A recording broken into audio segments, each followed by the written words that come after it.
some time for integration. This is a huge thing. Integration is a major part of all of the consciousness work that we do, all of the transformational elements of our work. There is this element of meeting that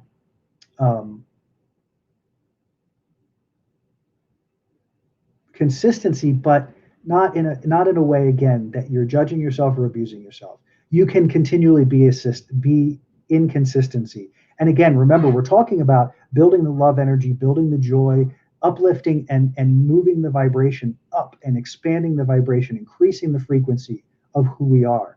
So in doing that, what you get is changes to how you think and feel. So the mind may give you a lot of garbage about, well, you missed it today, so you're a failure, you're never going to do anything. See, this is just like when you go to the gym, you don't do that either. This is just like when you go on diets, you don't do that either. That's all chatter and noise. It's all old story. It's all unnecessary. It's just noise. Again, so the more you lay in that foundation, you lay in that ability to create that solid, not solid, but stable, consistent vibration, then you build on that and you build on that and you continue to change and grow. But you're not that person that the mind wants you to believe. If you choose to buy into it, then of course you go down the rabbit hole, you're in that whole deal of judgment and craziness. Otherwise, give yourself permission, give yourself flexibility. It's the same with meditation. When you're doing meditation, it's so important to not judge the experience. Every day you make progress. Nobody sits down and gets quiet and completely quiet in the first 10 minutes of anything. You haven't practiced it. You haven't worked at it. You haven't grown through it. So give yourself permission. Grow through it. Learn about yourself. Learn about your energy. Learn about all of those things and enjoy them and enjoy the process. So again, choosing to simply put your more energy into one or more of your daily habits. So if one's not feeling good, and make an adjustment, make a shift. I do it all the time. Sometimes you're not feeling all of the time, so you condense and get the most impact that you can, but you're continuing to build that foundation. So if you're too rigid, you'll lose sight of the end result, and that won't serve you at all and will make you an unhappy person. So that's not a good thing. And we're back. Hi. So thanks for participating in our banners here. So those were the guidelines for building those habits of success. So anybody out there, questions at this point? No? All right.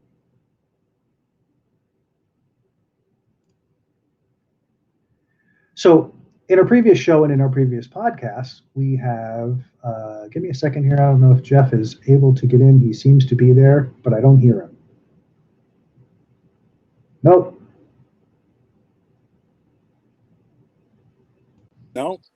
Oh, there you go. Hey. There you are. Hi, everybody. There's Jeff. Say hi to Jeff.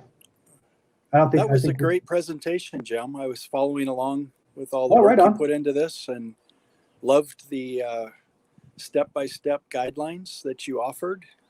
Fantastic, useful, relevant information. Good stuff. Good stuff.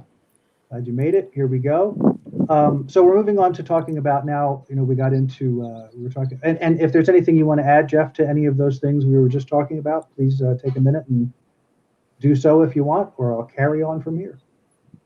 Well, I could tell that you putting the work together and the way that you described it, that it's not something you just read out of a book. I had a sense in just listening to you present the information that there's a sincerity, and it comes across as if you really do it. I love the caveat that you said earlier. I try to do this twice a day, and sometimes it works. More often than not, probably works. The times that it doesn't, you appreciate what you were able to do and there, and try not to get too rigid by what didn't happen or whatever. So that spoke to me a lot. That spoke to me a whole lot, actually. Good stuff. Yeah, and that's a really significant point, because there's a trust process that I actually didn't really get too deep. I didn't actually talk to very much as far as the guidelines are concerned. And that's understanding that there is an evolution to our experience as we increase our vibration. And part of that is the ability to increase vibration has to come with a level of trust.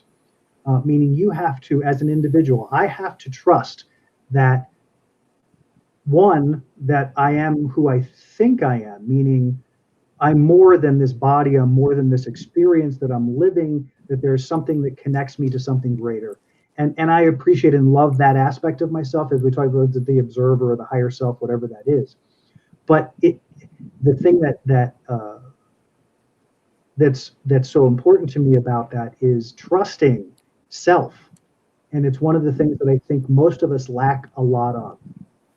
And the reason why those daily practices are so powerful is because they continue to, one, reinforce your greatness, as it were, because you're continually looking to connect to the larger part of yourself, or to the universe, or to universal mind, or something that's greater and more, and the ability to be more of who you are.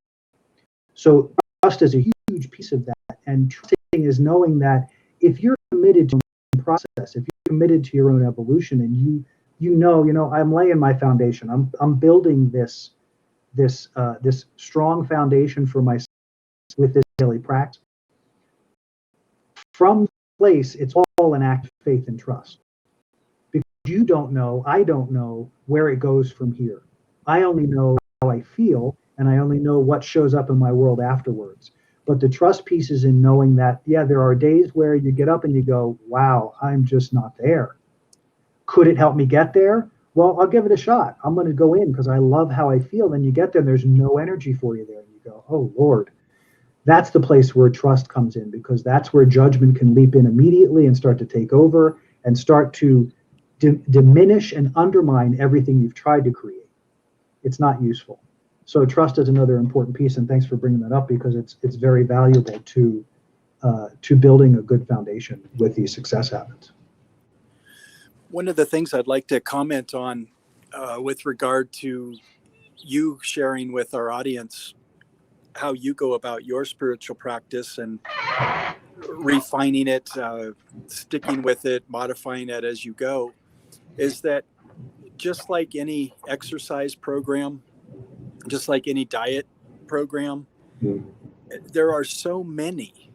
I can't remember if it was you or somebody else recently that I was dialoguing with about, there's a phrase that, all roads lead to Rome, or the idea that if you have a spiritual practice, perhaps as long as it's not Satanism, do it, stick to your practice, but have one. I think that's the most important piece, is have one and do it to your best ability.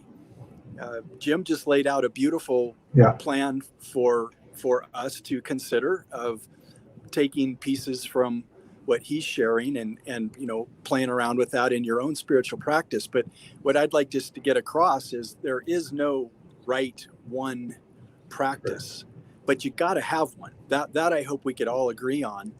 That if you want to get somewhere, you have to have some kind of a map. If you don't have a map, and you don't have some kind of road signs and expectation that you're going somewhere, you'll go somewhere, but you'll really have no idea where you're going. And that's what Jim's trying to share with us, is that there's an intention, there's a system, there's a process, and he's sharing with us what works for him. And I've gotten to know Jim pretty well over the last 5 or 6 years or so. And, I can tell you folks that he's a straight shooter, and he does practice what he preaches. There's evidence, there's fruit that comes from that. But please just don't hear that, Jim's not saying do what I do. He's just sharing what works for him, and then we take from that. But I think most importantly is just the idea that you got to have something. You got to have something. Yeah, very good point. You definitely, and even I wouldn't say, well, yeah, God is fine, but even you want to have something. Yeah. All of us. I mean, really take a minute, everybody, and really dial into this, because I think that what's true is that we want to have that thing. whatever that is, that moment with ourselves, that time, because that's really what that time is. It's time for self. And regardless of how much time you, even if you can only give it 15 minutes, that's plenty of time to create quantum change if you use focused attention in that 15 minutes. If you have the tools set up for yourself that really get your juices flowing. You know, some people love to journal. Journaling is a way that they shift their state. It could possibly be a way of starting a foundational place. But part of the challenge with that for me with journaling is that you're telling old stories. So in a lot of times you're using the journal to dump old stories down and document them. And that sort of keeps you moving, doesn't really keep you moving forward. It kind of keeps you where you are and where you were. And so if you're going to use the journaling, use it more as a way of doing appreciation exercises. Use the writing, because some people really like to write. So use journaling as a way of listing your appreciation. Use it as a way of almost like you're writing a news story, you're writing a new book. Begin to write different things that you've dreamed about, things that you've wanted to accomplish, things you want to accomplish, things you want to experience. Start writing about those, writing about how they feel, how you feel in the experience of doing those things, even if you haven't done it yet. The reason you want to do it is because of how it will make you feel. So talk about that. That's, again, 15 minutes, you can do anything for 15 minutes. But again, the key, because when you're in that space, when you're doing appreciation, or when you're journaling about creating your newness, you are actually going into stillness. You're going into quiet because you're focusing your energy in the direction you want it to go. And by doing that, you've just accomplished a major cornerstone of setting your foundation. Absolutely. And the 15 minutes each day, adds up to almost 2 hours a week.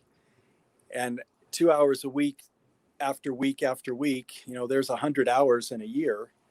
And maybe the next year you double that. Mm-hmm.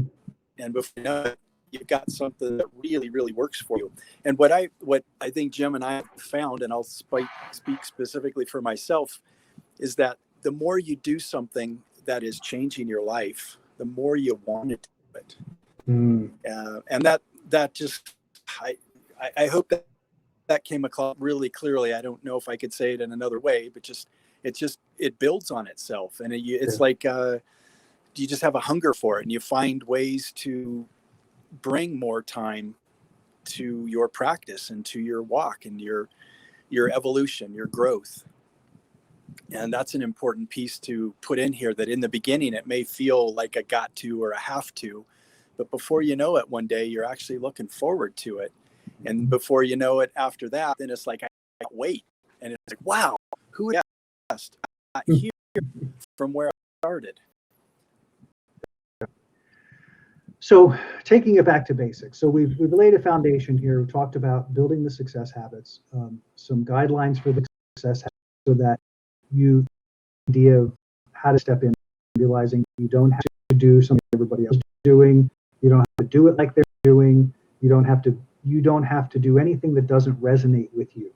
So finding those tools that resonate with you without judgment, without needing to put yourself in a box.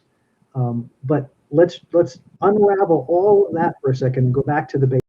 And this is something that you brought up in a previous podcast that it still sits with me, and it's such a profound thought. And that is, when we came out of the womb, we were presence and breath. That's it. And wow, what a powerful metaphor, what a powerful state of being, to be in presence, breathe. That is really the foundation of meditation. So now you get to see how these layer together and why they're important. Meditation is a wonderful buzz, like a lot of physical words that we've been to for years. Our desire, regardless of whether it's metaphysical or spiritual or religious or whatever, that, here at Adventures in Truth, is that we want to uncover and unravel the truth of what we're experiencing, or what we're attempting to experience, or what we're encouraging to experience. And so when you think about meditation, if you think about it as presence and breath,